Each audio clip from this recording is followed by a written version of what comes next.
Queridos amigos e amigas, com muita satisfação, vamos iniciar mais um episódio da série de estudos sobre o livro Vida e Sexo, de Emmanuel, psicografia de Francisco Cândido Xavier. Essa série coordenada pelo grupo da Fraternidade Espírita Irmã Sheila, em que Marcelo Orsini e eu estamos comentando os ensinamentos de Emmanuel. Hoje temos um tema muito importante, que é o divórcio e o controle sexual. Olá, Marcelo, é um prazer estarmos juntos novamente. Você poderia, para começar, nos dar aí uma breve explicação sobre o divórcio e a percepção espírita sobre esse tema? Olá, Otávio, queridos irmãos e irmãs, muita paz para todos. Realmente, nós temos a definição de que o divórcio é a interrupção legal do casamento, geralmente efetuada na presença de um juiz. Em sentido figurado também, a palavra divórcio, ela pode significar qualquer tipo de separação ou rompimento entre coisas ou entre pessoas. Mas o Evangelho segundo o Espiritismo, no seu capítulo 22, intitulado Não separeis o que Deus juntou, ele aborda a indissolubilidade do casamento. E Kardec explica o seguinte: o divórcio é lei humana que tem por objeto separar legalmente o que já de fato está separado. Não é contrário à lei de Deus, pois que apenas reforma o que os homens hão feito e só é aplicável nos casos em que não se levou em conta a lei divina. Se fosse contrário a essa lei, a própria Igreja seria obrigada a considerar prevaricadores aqueles seus chefes que, por autoridade própria e em nome da religião, hão imposto o divórcio em mais de uma ocasião. Então nós vemos aí coisas muito interessantes, né, na abordagem de Kardec. Kardec, ele explica que o divórcio vem legalizar por uma lei humana o que já estava separado, ou seja, o casal deseja a separação ou uma das partes, que é o rompimento da união afetiva, né, da união, podemos dizer assim, também levando para o lado jurídico, da união legalizada, né, pelo Estado. Então, uma das partes quer essa dissolução. A preocupação é se isso contrariaria a lei de Deus. Kardec explica que não é contrário à lei de Deus, porque apenas reforma o que os homens já haviam feito, mas ele faz um alerta, que só é aplicável nos casos em que não se levou em conta a lei divina. Então vai haver nuances aí que vão explicar mais adiante aqui, né, nessa nossa apresentação, as situações que vão justificar por que muitas vezes o divórcio é necessário, na verdade. Por isso não é contrário à lei de Deus. É algo que não está mais dando certo e pode colocar em risco que se adentre por caminhos perigosos, né? Caminhos que possam colocar os parceiros, os cônjuges, em situações de risco. Então, sendo assim, é preciso que a gente compreenda que a doutrina espírita ela acata a condição, né, de que a possibilidade do divórcio, né, parte-se do princípio de que não existem uniões conjugais por acaso. A doutrina espírita leva isso em conta. As uniões conjugais, elas muitas vezes são, ou a maioria das vezes, o resultado de planejamentos reencarnatórios. O casal que está ali unido está, na verdade, cumprindo um planejamento e muitas vezes essa união ela é uma união difícil, porque ela vem com um cunho de reparação. Os parceiros ali vão ter que superar dificuldades muito grandes. Então, por esse motivo, o divórcio a rigor ele não deve ser facilitado entre as pessoas, justamente porque pode fazer parte desse planejamento quando reencarnaram na Terra. Então, nos laços matrimoniais é que se operam, na verdade, muitas vezes, os burilamentos, as reconciliações que são endereçados à sublimação da alma, ao se considerar, então, esses processos reencarnatórios. Então, o que a doutrina espírita vai defender é que a separação, o divórcio, não seja feito assim, impensadamente, impulsivamente. É preciso pensar em todas essas consequências no planejamento que o espírito teve quando ele reencarnou na Terra, que a união não é fortuita, ela é acompanhada pelo plano espiritual, por espíritos que estão ali, na verdade, impulsionando a conduta de nós na Terra, né? Não diríamos anjos da guarda, mas muitas vezes espíritos amigos, espíritos familiares, nos auxiliando e nos auxiliando nas dificuldades. E a união pode ser provacional, realmente, mas facilitar que o divórcio aconteça, isso a doutrina espírita é contrária. É preciso que haja sempre a reflexão, a tentativa de superação e de prosseguimento da união para que possa ser cumprido o planejamento. Mas aí, Otávio, nós vimos também que no episódio anterior, né, no outro vídeo que nós preparamos, nós abordamos o caráter sagrado da união entre os seres. Mas o Espiritismo, ele admite o divórcio em certas situações, como nós dissemos agora. Você poderia explicar melhor essas situações? E esse é um tema, dentre muitos outros, que mostra o quanto que a doutrina espírita estava à frente do seu tempo.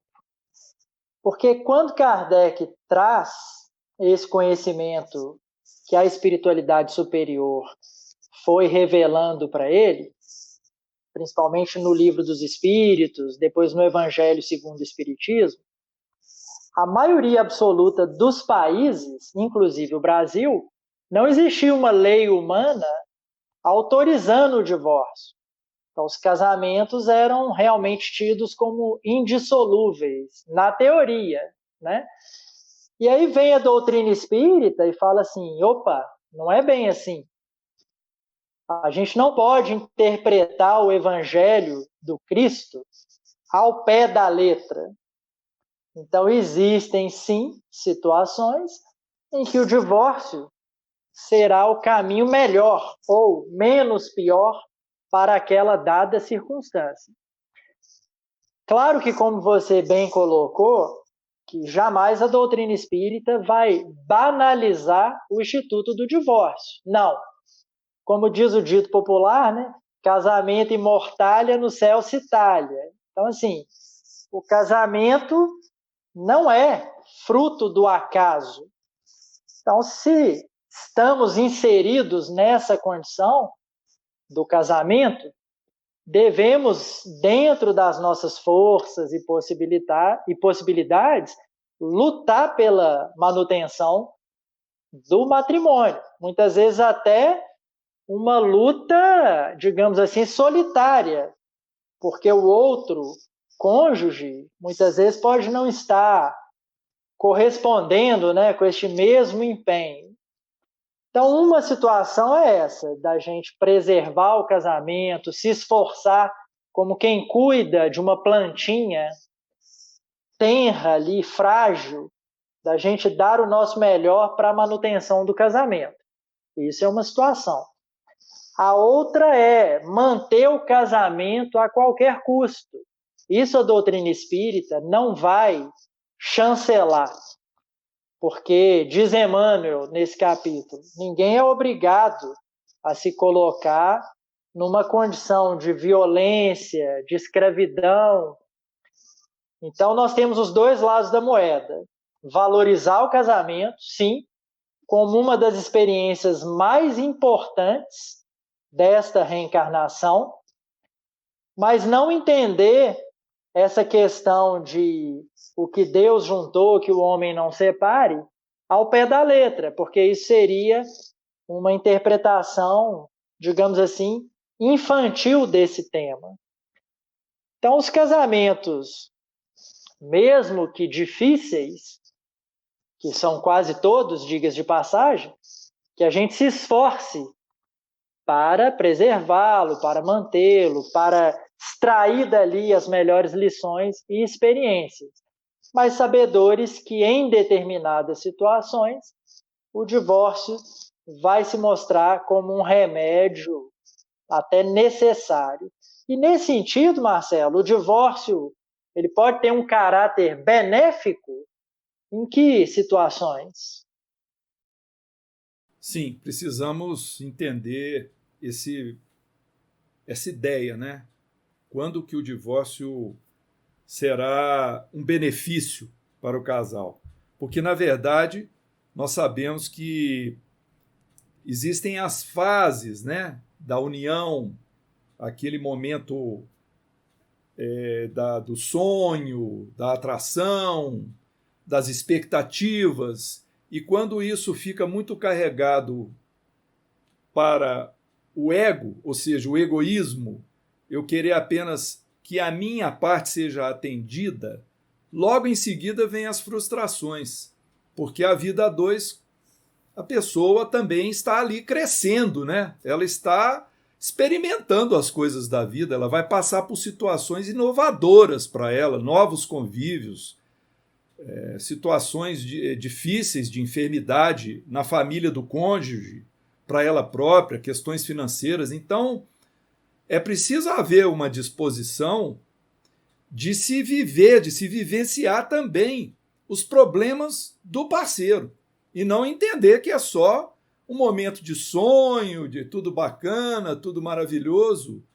Vai haver, sim, as dificuldades, e o que pode acontecer é que o grau de intolerância ou de rejeição ou de decepção seja muito grande, mas de acordo com o temperamento de cada parceiro, a situação pode ficar extremamente complicada. Então, o divórcio ele pode acabar sendo uma medida extrema contra situações piores que possam conduzir um dos parceiros, por exemplo, a um homicídio, ou a um suicídio, ou a uma violência mesmo, né? Hoje nós vemos aí na nossa sociedade os esforços que se fazem em termos de divulgação e de tentativa de proteção da mulher contra as violências do homem para com a mulher, porque normalmente o homem é o ser mais avantajado, mais forte, mais musculoso, então ele fica com a vantagem, às vezes querendo resolver a coisa, como se diz vulgarmente, na base do tapa, e querendo escravizar a mulher. E pode haver o contrário também, né? Pode haver, se não há a violência física, pode haver a violência moral, mental, a tortura emocional. Então, tudo isso é motivo de preocupação e, às vezes, a coisa pode chegar realmente num ponto de prejudicar a parte que está sendo vítima, ela pode até se enlouquecer, ela pode perder a condição de trabalho, de saúde, né? Então, o cônjuge prejudicado, ele vai precisar renovar seu caminho.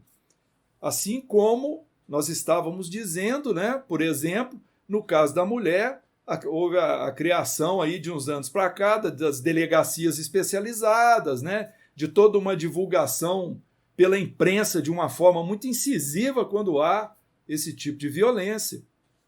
Então, tudo isso é que nós podemos dizer que, para isso, a separação, às vezes, é necessária. É preciso colocar as duas pessoas que não estão dando certo, elas devem se separar. E o divórcio, legalmente, ele vai tratar de preservar os direitos de cada lado, inclusive em relação aos bens, em relação aos filhos, esse tipo de coisa, né?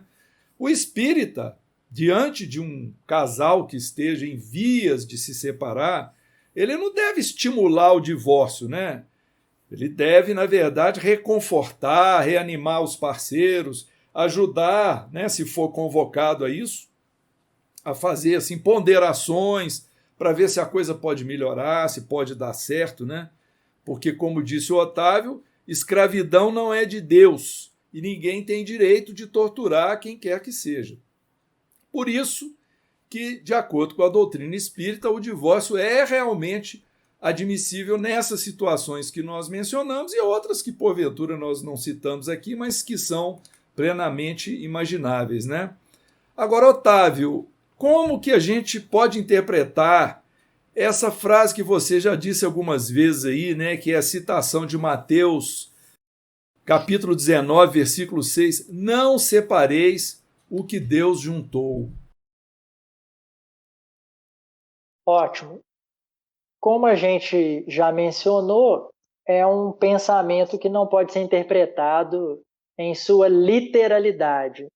E aí, pegando um gancho no que você estava dizendo, é importante a gente pensar quem deve decidir se separa ou se não separa. A doutrina espírita é muito clara a esse respeito. Apenas aqueles diretamente interessados. Como diz o dito popular, né? Em matéria de marido e mulher, ninguém mete a colher.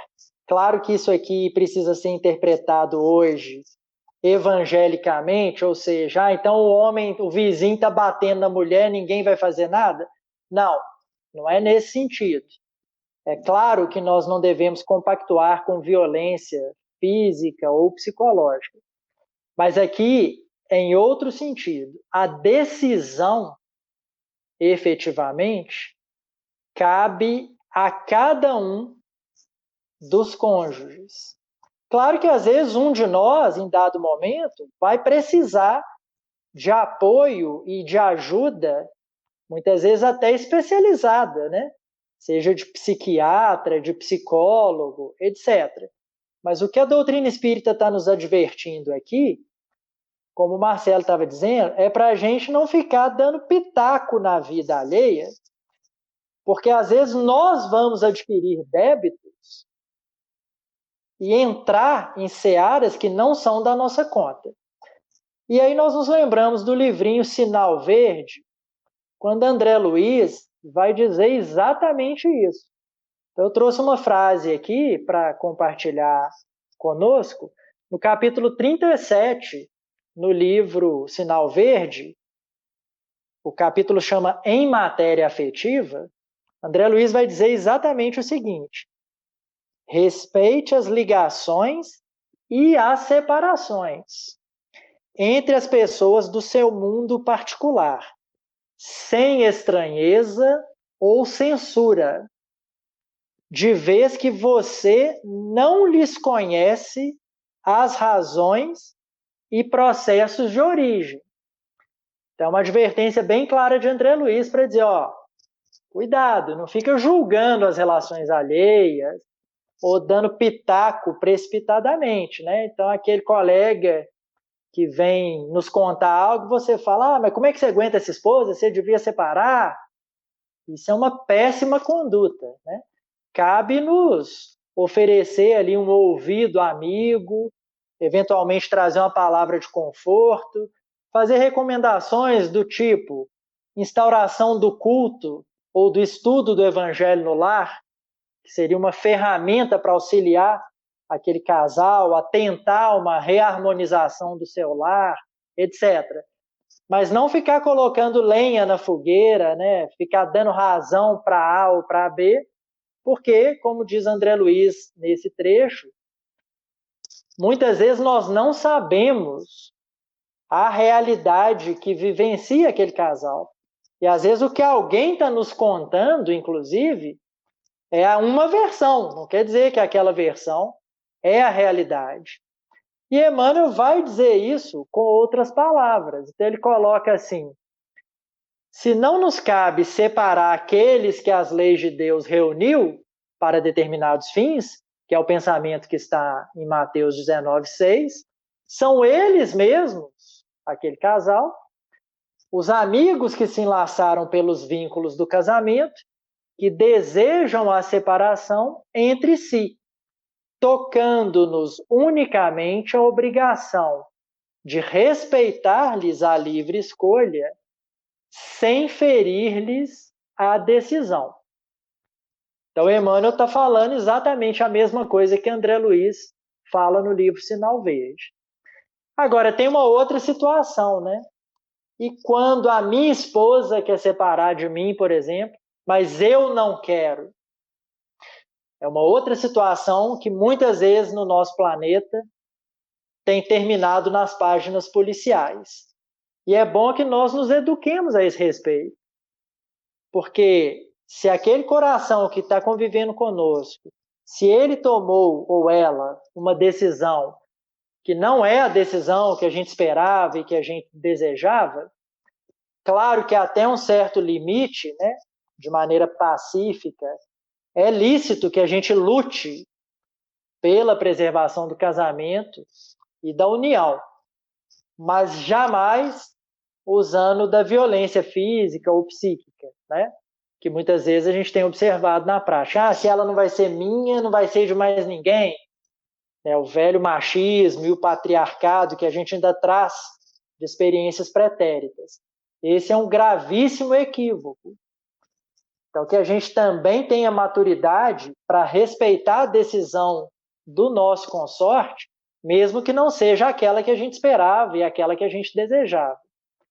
Então, que a gente não confunda o que é defender e tentar manter o nosso casamento com a imposição da nossa vontade sobre um outro coração que tem o livre-arbítrio e que quer ser respeitado, assim como nós.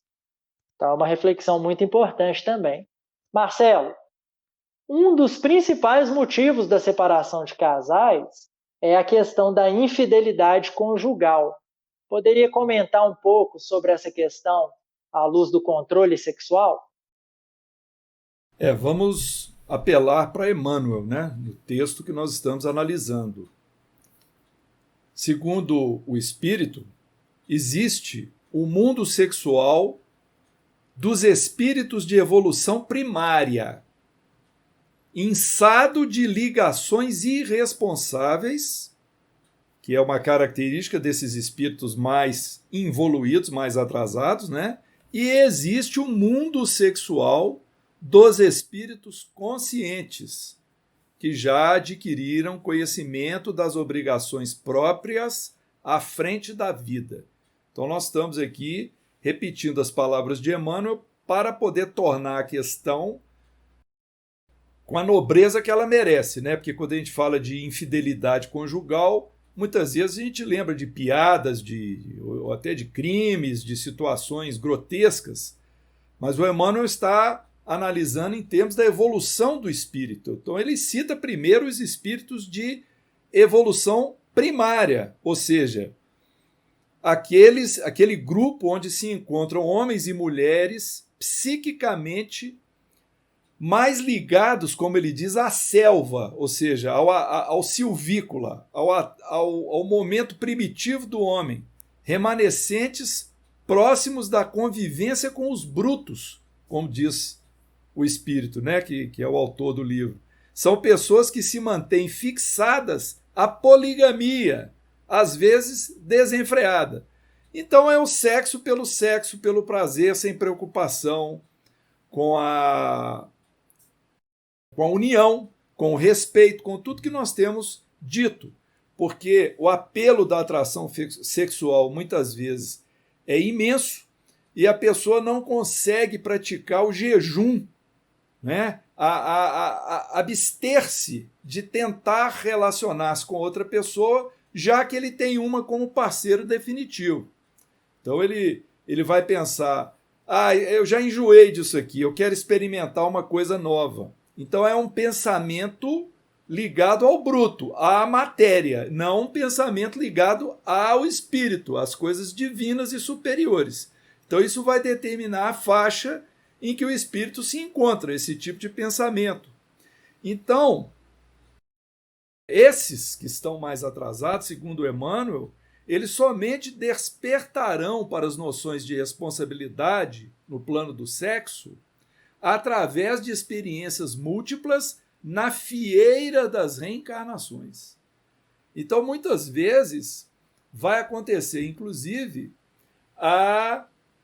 o impedimento à prática sexual forçado, porque o espírito ele vai reencarnar com problemas de ordem genésica no seu organismo, que é resultado justamente da aplicação da lei de causa e efeito, porque antes ele desrespeitou, antes ele feriu, ele magoou, ele não honrou a união que ele se comprometeu. Então, às vezes, ao longo de reencarnações, ele vai ter problemas, por exemplo, impotência sexual ou incapacidade de gerar filhos, coisas do tipo.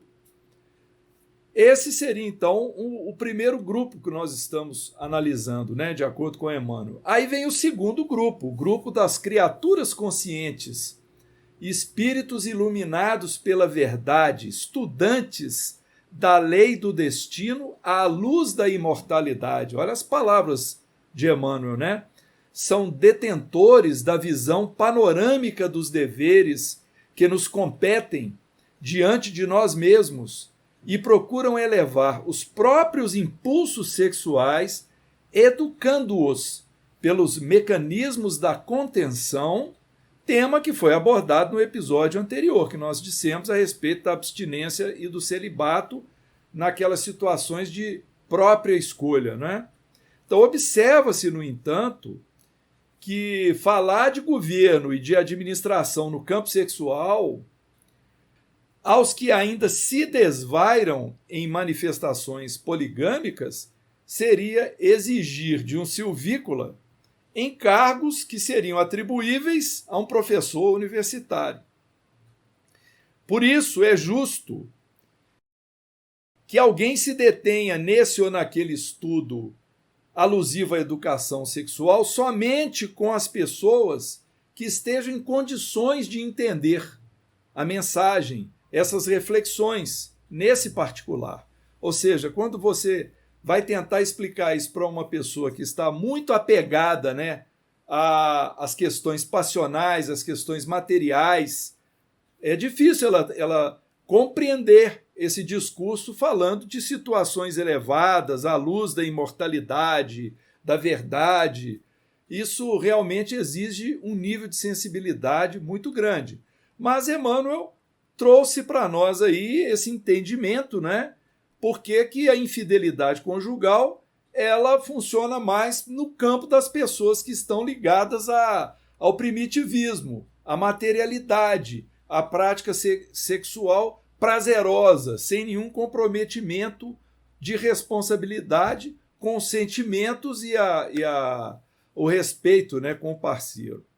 Mas aí, Otávio, Emmanuel questiona se é lícito abandonar no mundo os compromissos de natureza afetiva assumidos uns diante dos outros. Gostaríamos que você comentasse sobre isso, por favor.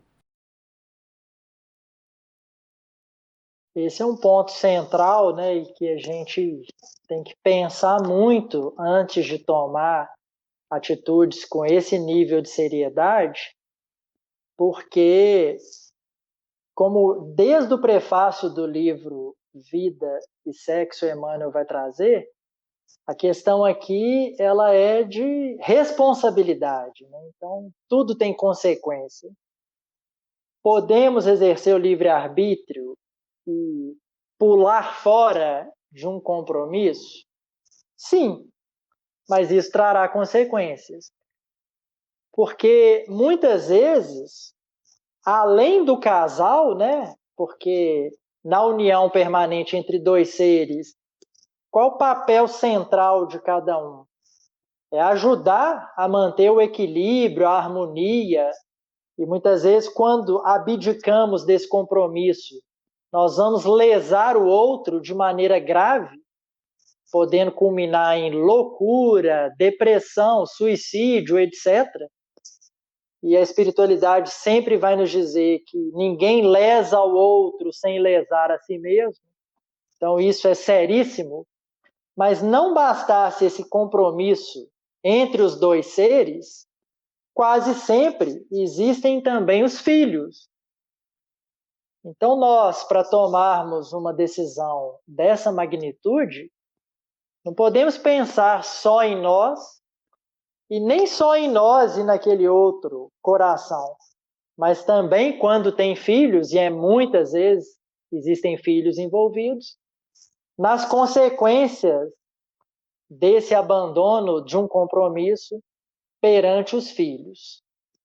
Claro, de novo, como nós já estudamos aqui hoje, não existe essa lei divina da indissolubilidade do casamento. O que Emmanuel está chamando a atenção aqui é para a gravidade do tema, então não cabe, não tem espaço aqui para precipitação, para improviso e para deliberações tomadas assim no calor das emoções. É primeiro aspecto aí que vale a pena refletir.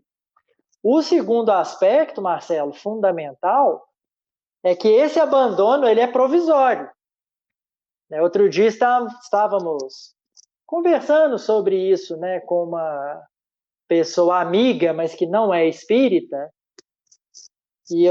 mas é uma pessoa da nossa intimidade, então eu estava brincando com ela, será que não é melhor você tentar resolver isso nessa encarnação mesmo? Porque possivelmente vocês vão retornar, e aí vão retornar de novo, como marido e mulher, ou como pai e filha. Não sei, espiritualidade superior é que vai saber isso. Aí ela brincou, lá vem você com esse papo de reencarnação. Falei, não sou eu, né? A lei divina, né? Nós somos só os mensageiros, estamos repetindo aqui, como gravadores ou papagaios, né? Algo que temos convicção. Essa lei divina da reencarnação e da necessidade da gente reparar equívocos pretéritos, não fomos nós que inventamos, né? Isso já vem sendo revelado desde a própria primeira revelação com Moisés.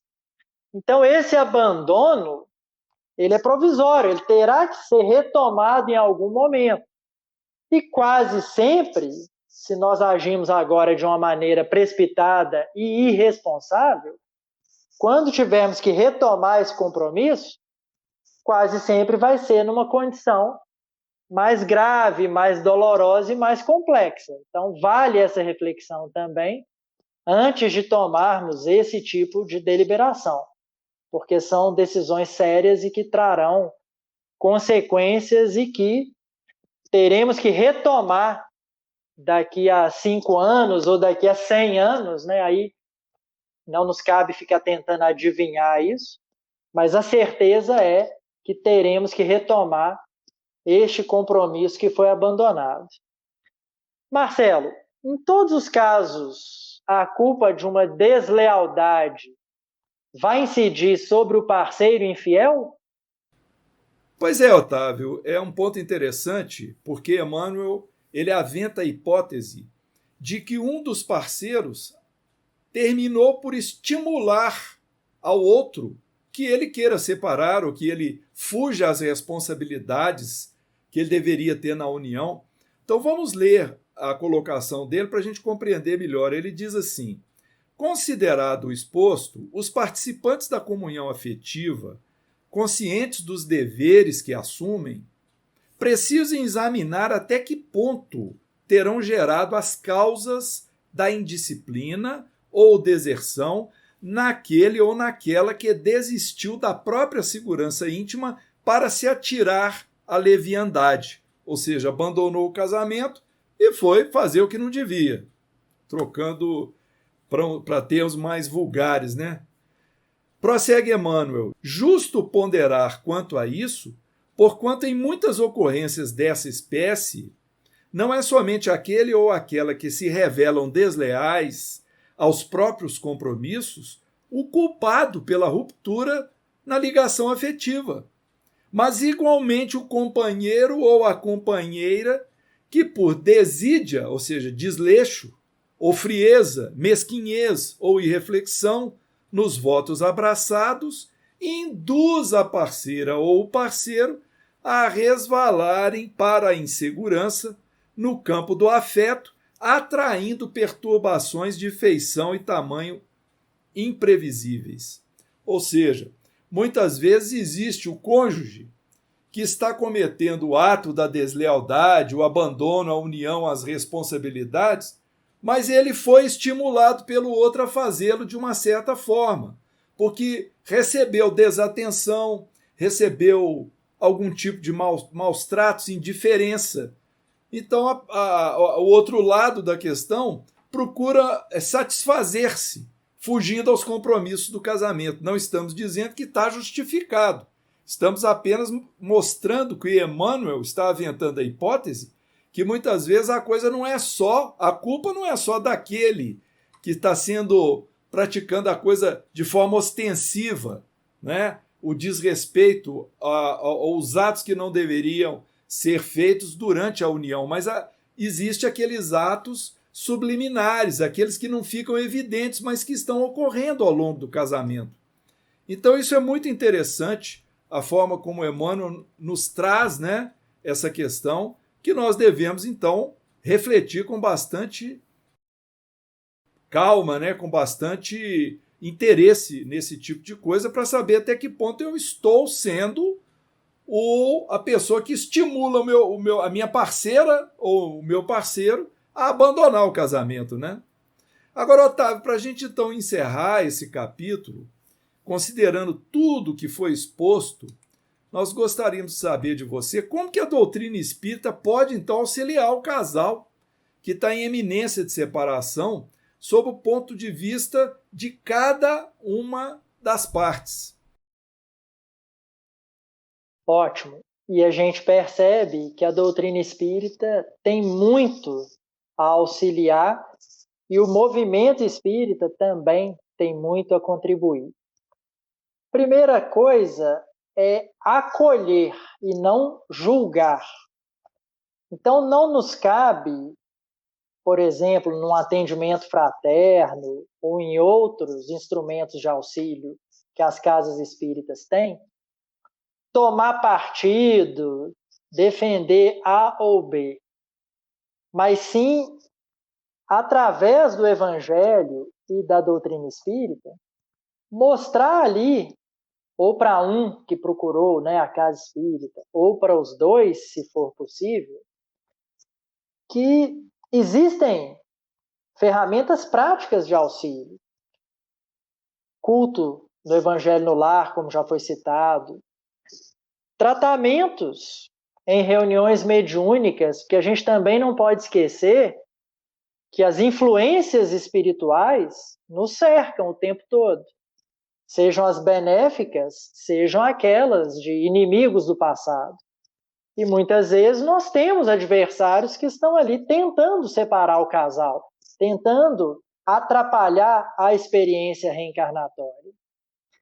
Mas o fundamental é a acolhida, é a gente se abster dos julgamentos precipitados, porque através do esclarecimento, né, de levar para a pessoa uma palavra amiga, o conhecimento do Evangelho, o que a doutrina espírita pensa sobre casamento, sobre divórcio, sobre todas essas temáticas que a gente vem conversando aqui nos episódios, de alguma maneira a gente pode colocar uma luz naquela relação do casal. Não seremos nós que vamos resolver, né? Isso é muita pretensão e até vaidade da nossa parte, porque aquele casal ali que está vivendo a experiência que vai ter que resolver da melhor maneira que conseguir aqueles dilemas. Mas nós podemos, sem dúvida, através do esclarecimento que a doutrina espírita nos traz, auxiliar, né, casais e pessoas que estão passando por esses desafios, que são quase todos os lares, né? A gente percebe que, inclusive, nesses últimos 2 anos de pandemia, muitos desses conflitos se agravaram justamente por uma necessidade de maior convivência, né, debaixo do mesmo teto, etc. Então é muito gratificante saber que a doutrina espírita e que o movimento espírita pode contribuir nessa temática, e resta saber se estamos buscando, né, a capacitação para ajudarmos não só aos outros, como também a nós próprios a vencer esses desafios. Então, da minha parte, eu agradeço a essa oportunidade, Marcelo, e devolvo aí a palavra para você. Nós desejamos muita paz a todos os ouvintes e vamos seguir conosco Em breve teremos aí os próximos vídeos da série. Muita paz, fiquem com Deus.